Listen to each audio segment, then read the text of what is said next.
What is going on, YouTube? In this video, we're going to be heading to a local job in Orange County. This was a pretty straightforward interview type shoot, basically a customer testimonial on a medical device with remote interviewers.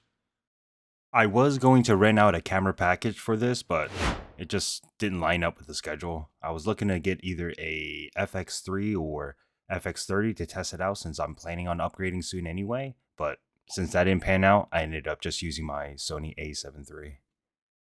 I did purchase another lens for this job though, the Tamron 28-75 2.8.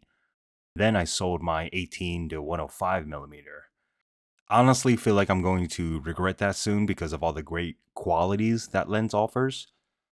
You know, first and foremost, the focal range, the internal zoom parts are what's probably going to be missed the most. I just found that f4 wasn't cutting it for the work that I was doing, so I'm hoping 2.8 will be a sweet spot.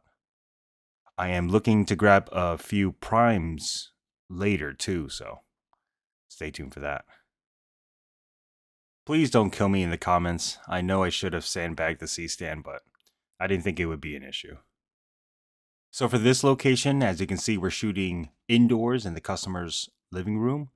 The other direction faced the kitchen and dining room, and it just didn't look good as a background, so I opted to shoot this direction with the back door behind the subject.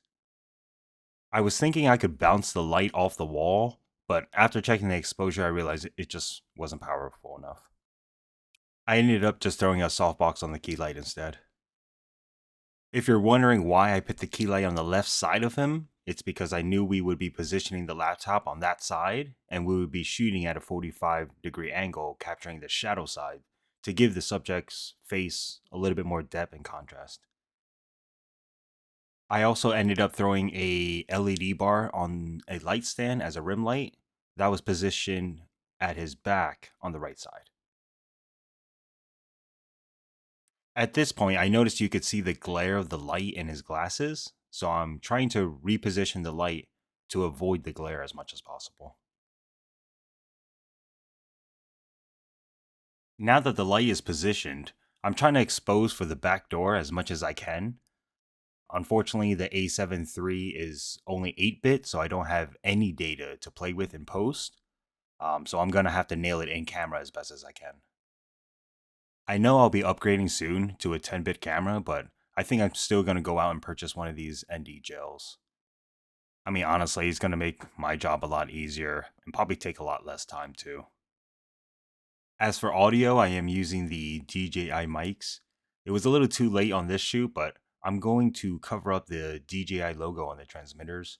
It's really ugly and I'm just disappointed I didn't notice it while I was there. But I'm going to go ahead and cover it now so that way I won't have to worry about it in the future.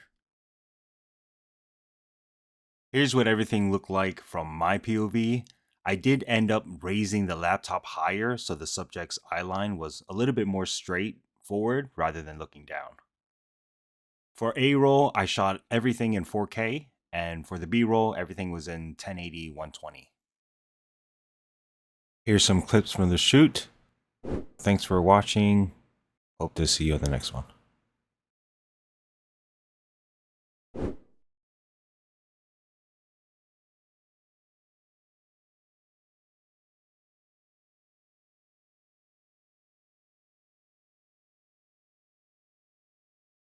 Let's restart that bit. What then? Let's restart that bit of this is me using the... Okay. So,